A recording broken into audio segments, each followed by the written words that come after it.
بولان میں جعفر ایکسپریس پر حملہ کرنے والے دہشت گردوں کے خلاف سیکیورٹی فورسز کا آپریشن جاری ہے۔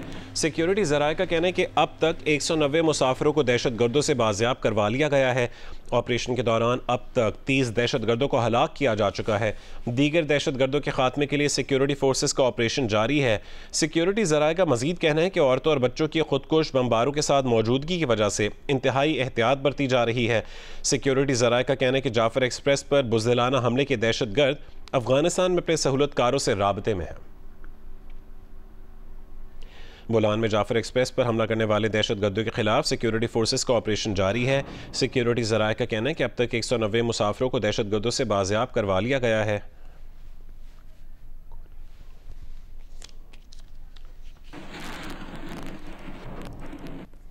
وزیر اعلیٰ بلوچستان کی زیر صدارت امن و امان سے متعلق اجلاس ہوا ہے۔ اجلاس میں جعفر ایکسپریس پر دہشت گرد حملے سے متعلق ایڈیشنل چیف سیکرٹری داخلہ نے بریفنگ دی ہے۔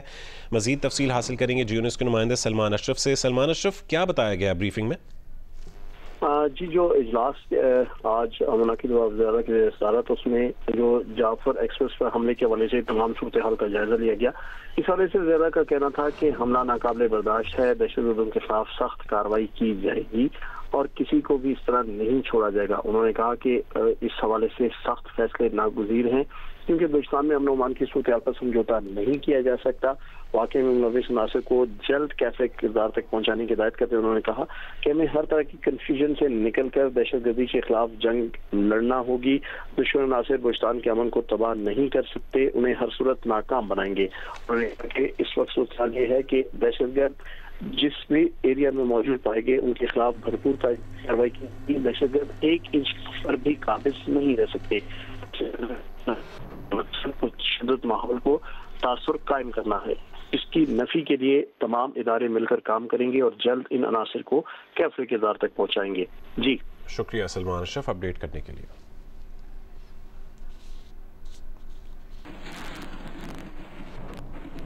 اقوام متحدہ کے سیکرٹری جنرل پاکستان میں مسافر ٹرین پر دہشت گردوں کے حملے کی مذمت انہوں نے کی ہے۔ یو این سیکرٹری جنرل کے ترجمان کا کہنا ہے کہ یرغمالی بنانے کے کسی بھی واقعے کی مذمت کرتے ہیں۔ ٹرین مسافروں کو یرغمالی بنانے کی صورتحال پر نظر رکھے ہوئے ہیں، یرغمالیوں کو فوراً رہا کیا جائے۔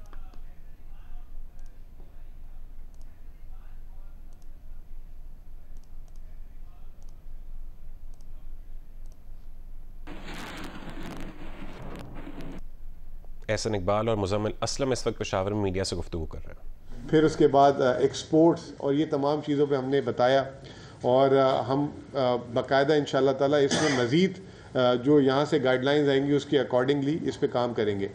جو سب سے امپورٹنٹ چیز ہے منسٹر صاحب کی موجودگی میں بات کرنا چاہوں گا کہ اکنامک انڈیکیٹر ابھی جو ہے عام انسان کی زندگی میں ریفلیکٹ ہونا سب سے امپورٹنٹ چیز ہے۔ اس وقت جو پاکستان میں بے روزگاری ہے اور جو پاورٹی ہے، جو غربت کی لکیر کے نیچے جو ہے کافی زیادہ لوگ آ چکے ہیں، خاص طور پہ جو پچھلے چند سالوں میں مہنگائی ہوئی ہے، یہ سب سے بڑا چیلنج ہے۔ اور اس چیلنج میں خیبر پختونخوا اور خاص طور پہ جو ہمارا مرج ایریا ہے اس کی 75% سے زیادہ آبادی جو ہے غربت کی لکیر کے نیچے ہے۔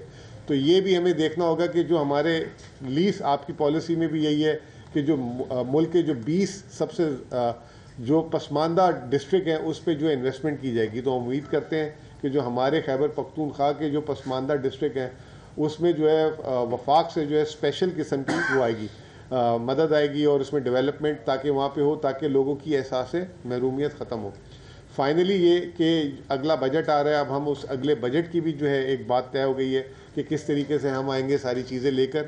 ہماری چیف منسٹر صاحب آپ لوگ ادھر نہیں تھے تو چیف منسٹر صاحب نے NFC پہ بھی زور دیا ہے کہ NFC کو بھی جو ہے جلد از جلد ریویو کیا جائے تاکہ جو ہے جو مرج ہمارے ساتھ مرج ایریا ہو چکا ہے اس کی آبادی کے تناسب کے حساب سے ہمیں پیسے ملے، جس میں اچھی بات یہ ہے کہ وفاق اور یہ سب اس چیز کو انڈرسٹینڈ بھی کرتے ہیں اور یہ آگے بات رہے گی۔ اور امیر مقام صاحب کی موجودگی میں بھی میں ایک بات کر دوں کہ ابھی جب بجٹ آئے گا تو پھر وہی آتا ہے کہ ان علاقوں کی ایگزمپشنز، ٹیکس ایگزمپشنز جو فاٹا اور مالاکنڈ کی ہے، تو اس پہ بھی میں نے ابھی ریکویسٹ کی ہے اور انشاءاللہ تعالی رمضان کے بعد اس کنسلٹیشن کو بھی شروع کیا جائے تاکہ جو ہے یہاں کے لوگ کیا چاہتے ہیں وہ وفاق کے پاس جائے میسج، اور ایک صوبائی حکومت اس میں کلیدی کردار ادا کرے تاکہ یہ مسئلہ لانگ اسٹینڈنگ جو آؤٹ اسٹینڈنگ ایشو ہے یہ کلیئر ہو جائے۔ بہت بہت شکریہ، تھینک یو ویری مچ۔ آپ کی باتوں سے تو معلوم ہو کہ اچھی بات ہے، اچھی شروعات ہے، لیکن کیا جو دوسرے مسئلے صوبائی حکومت کے ساتھ شروع ہے یا جاری ہے اس پہ بھی اسی طرح کمپرومائز دیکھنے کو ملے گی مستقبل؟ دیکھیے اس وقت جو بھی پاکستان کے چیلنجز ہیں وہ ہم سب کے قد سے بڑے ہیں، اور میں تو یہ یقین رکھتا ہوں کہ اس وقت کوئی ایک لیڈر، کوئی ایک جماعت، کوئی ایک ادارہ تنہا پاکستان کے مسائل سے نہیں نبٹ سکتا. اور اگر ہم نے مثال کے طور پہ ملک کے معاشی مسائل کا سامنا کرنا ہے تو ہم سب کو مل کر اس کے لیے کام کرنا ہے. اگر ملک کو دہشت گردی سے صاف کرنا ہے تو اس کے لیے ہم سب کو مل کر کام کرنا ہے. شاید کوئی بھی تنہا اس کو صاف نہیں کر سکتا. اسی طرح جو ملک کے غربت کے یا ڈیولپمنٹ کے ایشوز ہیں، جس میں نے ذکر کیا آپ سے کہ ہیلتھ ہے، ایجوکیشن ہے، سٹنٹنگ ہے، کوئی ایک صوبہ تنہا یا کوئی ایک وفاقی حکومت تنہا اس میں کامیاب نہیں ہو سکتی جب تک کہ ہم سب مل کر کام نہ کریں. اور اس وقت ہمارے جو چیلنجز ہیں وہ غیر معمولی ہیں. تو یہ جو ہماری چھوٹی چھوٹی لڑائیاں ہیں ان کی ان قومی مسائل کے مقابلے میں کوئی حیثیت نہیں ہے. ہم اگر ان قومی مسائل کو اپنی ترجیح بنائیں تو ان کا لازمی تقاضا ہے کہ ہم سب ایک دوسرے کے ساتھ مل کر جو بھی ہماری سوچ ہے وہ ایک علیحدہ حقیقت ہے. وہ جیسے میں نے کہا کہ سیاسی پتے ہمارے فرق ہو سکتے ہیں لیکن ڈاکخانہ ایک ہی ہے. تو اس ایک ڈاکخانے کے چھتری کے نیچے مل کر ہمیں کام کرنا ہے. لہٰذا مجھے یقین ہے کہ کوئی ایسا مسئلہ نہیں ہوگا جس میں کہ وفاق اور صوبہ آپس میں کسی قسم کی محاذرائی میں ہوں یا وہ کسی آپس میں ورکنگ ریلیشن شپ ان کا نہ ہو. ایسا صاحب کیا کہیں گے؟ آپ نے کہا ہے کہ ڈاکخانے پتے الگ الگ ہیں. عید کے بعد پھر حکومت نے اعلان کر رہی ہے احتجاج کا، بند کرنے کا، ڈی چوک کا. کس طرح اس معاملات کو دیکھا جائے؟ دیکھیں یہ جیسے میں نے کہا نا سیاست رہتی ہے، لیکن میں سمجھتا ہوں کہ اس بات کا سب کو احساس ہے کہ ہمیں ملک کی سیاست کو اسی درجے میں رکھنا ہے کہ جس سے ملک کا معاشی عمل اور بحالی متاثر نہ ہو. ہم سب ذمہ دار ہیں اور ہم سب اس ملک کے لیے جواب دہ ہیں عوام کے سامنے. اور اگر خدا نہ خواستہ ملک کی معیشت کا نقصان ہوتا ہے تو اس کا یہ مطلب نہیں ہے کہ صرف اس کا بوجھ کسی ایک جماعت پہ پڑے گا، دوسری جماعت پہ نہیں پڑے گا. اس کا بوجھ 24 کروڑ عوام پہ پڑے گا. اور اگر ملک کی معیشت ٹھیک ہوتی ہے تو اس کا یہ مطلب نہیں ہے کہ کسی ایک سیاسی جماعت کو فائدہ ہوگا، دوسرے کو نقصان ہوگا. اس کا فائدہ بھی سب کے لیے ہوگا. تو اس لیے مجھے یقین ہے کہ انشاءاللہ ہم کوشش کریں گے کہ ملک دوبارہ اس کشیدگی کی طرف نہ جائے اور ہم سب مل کر اپنے اپنے طور پہ ملک کو معاشی طور پہ مضبوط کرنے کے لیے اپنا کردار ادا کریں. سر جی بتائیے کہ آپ ای کامرس کی بات کرتے ہیں، نوجوانوں کے بزنس کے حوالے سے بات کرتے ہیں، تو ابھی بھی پاکستان میں جو کرپٹو کرنسی ہے اس پہ بین ہے، تو اس حوالے سے اپنی پالیسی آپ لے رہے ہیں؟ جی اس کے اوپر ایک ٹیم بنائی ہے جو اسٹیٹ بینک نے، وہ اس کا جائزہ لے رہی ہے.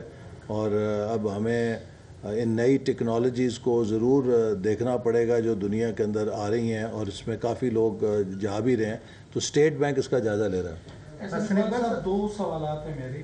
ایک تو یہ جو آپ کی 5 E's ہے اڑان پاکستان میں، اس میں ایجوکیشن کے لیے کیا ہے؟ کیونکہ اس وقت ہمارا سب سے بڑا مسئلہ جو ہے وہ ایجوکیشن کا ہے. تو اس 5 E's میں تو ایجوکیشن والا ای نہیں ہے. یہ پہلا سوال. جو دوسرا نقطہ ہے وہ یہ ہے کہ مسلم لیگ کے دور میں کبھی بھی قومی مالیاتی ایوارڈ کا انعقاد نہیں ہوا. یا تو مارشل لائی دور میں ہوا ہے یا پیپلز پارٹی کے دور میں ہوا ہے. ہمیشہ سے اس کو پچھلی جو NFC ایوارڈ تھا اسی کو کنٹینیو رکھنے کی کوشش کی گئی. آیا نیا قومی مالیاتی ایوارڈ بنایا جا رہا ہے کیونکہ صوبہ جو ہے وہ اس وقت 50 لاکھ سے زائد آبادی جو ہے وہ ہمارے ذمہ پڑی ہے؟ دیکھیے پہلی بات یہ ہے کہ آپ نے ایجوکیشن کی بات کی، یہ بہت اہم ہے اور یہ ہمارے اڑان پاکستان میں بالکل شامل ہے. اور میں نے اندر بھی ورکشاپ سے خطاب میں بھی کہا کہ ہماری ترجیح ہے کہ ایجوکیشن کے اندر کم از کم ہم جن چیزوں کو ٹارگٹ کریں، پہلی چیز یہ ہے کہ ملک کے اندر شرح خواندگی کو 60% سے 90% تک لے کر آنا ہے. دوسری ترجیح یہ ہے کہ وہ 2.5 کروڑ بچے جو اسکولوں سے باہر ہیں انہیں ہم اسکولوں میں لے کر آئیں. لیکن اس کے ساتھ یہ بھی ضروری ہے کہ ہم اس بات کو دیکھیں کہ جو اسکولوں میں بچے آئیں گے وہ پڑھ کیا رہے ہیں.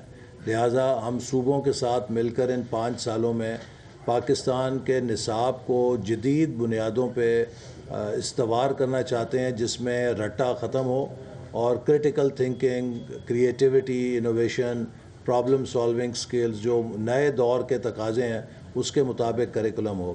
اور نصاب کی درستگی کے ساتھ ضروری ہے کہ ٹیچر ٹریننگ کے بھی جو پروگرام ہیں ان کا اصلاح کی جائے تاکہ ٹیچرز کو جدید تدریس کے جو طریقے ہیں اس کے مطابق ان سے لیس کیا جائے. اسی طرح اگر آپ نصاب اور ٹیچر کو ٹریننگ کو ٹھیک کر دیتے ہیں، آپ کا ایگزامینیشن سسٹم ٹھیک نہیں ہے، وہ ابھی رٹے پہ ہی چلے گا تو پھر وہ سب بیکار ہوگا. تو اس ٹرائنگل کا جو تیسرا حصہ ہے وہ ریفارم آف ایگزامینیشن سسٹم ہے تاکہ بورڈز کی اصلاح ہو اور بورڈز کا جو طریقہ ہے امتحان وہ تبدیل کیا جائے. اور اس میں بالخصوص جو چیئرمین ہیں، سیکٹری ہیں، کنٹرولر ایگزام ہیں، ان کی چناؤ بڑی میرٹ کے اوپر ہو تاکہ یہ بورڈز جو ہیں یہ شفافیت کے ساتھ ایگزامینیشنز کانڈکٹ کریں. تو اسی طرح جو ہائر ایجوکیشن ہے اس میں ہماری جو اصلاحات ہیں اس کے اندر ایک بڑا عمل یہ ہے کہ ہم یونیورسٹیز کو انوویشن کا ہب بنائیں اور لیبارٹریز کو صنعتوں کے ساتھ اور زراعت کے ساتھ جوڑیں تاکہ ہماری تمام لیبارٹریز کتابی ریسرچ کرنے کی بجائے ملک کے مسائل کے اوپر ریسرچ کر کے ان کے سلوشنز لے کر آئیں. وفاقی وزیر احسن اقبال اور خیبر پختونخوا کے مشیر خزانہ مزمل اسلم پشاور میں میڈیا سے گفتگو کر رہے ہیں. وزیر اعلیٰ سندھ مراد علی شاہ نے اپنی حکومت کی 1 سالہ کارکردگی رپورٹ پیش کر دی ہے. مراد علی شاہ نے بتایا کہ سندھ میں زراعت، صحت، انفراسٹرکچر، ڈیجیٹلائزیشن اور فلاحی منصوبوں سمیت بڑے ترقیاتی کام کیے. رپورٹ کریں گے رانا جاوید. وزیر اعلیٰ سندھ مراد علی شاہ نے اپنی کابینہ کے 1 سال مکمل ہونے پر تفصیلی بریفنگ دی. انہوں نے کہا کہ ہماری حکومت کی تمام کامیابیاں بھٹو خاندان کے ویژن اور بلاول بھٹو زرداری کی قیادت کا نتیجہ ہیں. وزیر اعلیٰ نے بتایا کہ 2022 کے سیلاب سے متاثرہ کسانوں کے لیے 1,68,000 ہاری کارڈ تقسیم کیے گئے. وزیر اعلیٰ کے مطابق اس سال 196 نئی سڑکوں کی تعمیر مکمل کی گئی جن پر 54 ارب روپے خرچ ہوئے. دنیا کا سب سے بڑا ہاؤسنگ کا پروجیکٹ میں نے شروع میں بتایا تھا کہ اتنا ٹرانسپیرنٹ ہے کہ آپ کسی وقت بھی جا کے اپنا ڈیٹا چیک کر سکتے ہیں، آپ کسی گھر کی پوزیشن چیک کر سکتے ہیں. یہ کیا ہے 5 لاکھ گھروں کی 6,35,000 ٹوٹل پلنتھ کمپلیٹ ہو چکے جس میں 5 لاکھ اس سال ہوئے اور ٹوٹل 4 لاکھ گھر ہمارے کمپلیٹ ہو چکے جن میں سے 3,05,000 اس سال کمپلیٹ ہوئے. وزیر اعلیٰ نے کہا کہ سندھ حکومت نے 2 لاکھ سولر یونٹس تقسیم کیے جبکہ مزید 3 لاکھ یونٹس فراہم کیے جائیں گے. کراچی کی مختلف سرکاری عمارتوں سمیت 24 گورنمنٹ دفاتر کو سولرائز کیا گیا. صحت کے میدان میں جناح اسپتال، ڈاؤ یونیورسٹی، SIUT اور انڈس ہسپتال کے ساتھ پبلک پرائیویٹ پارٹنرشپ میں کام کیا جا رہا ہے جبکہ NICVD میں 14 لاکھ مریضوں کا علاج کیا گیا. پوری دنیا میں اس کوالٹی کی 16ویں مشینیں جو کہ یہ اسٹیٹ آف دی آرٹ جو لیٹسٹ تھی، جو پرانی سائبر نائف تھی اس میں ایک پیشنٹ کو تقریباً 90 منٹ لگتے تھے ٹریٹ ہونے میں اور اس میں 20 سے 25 منٹ.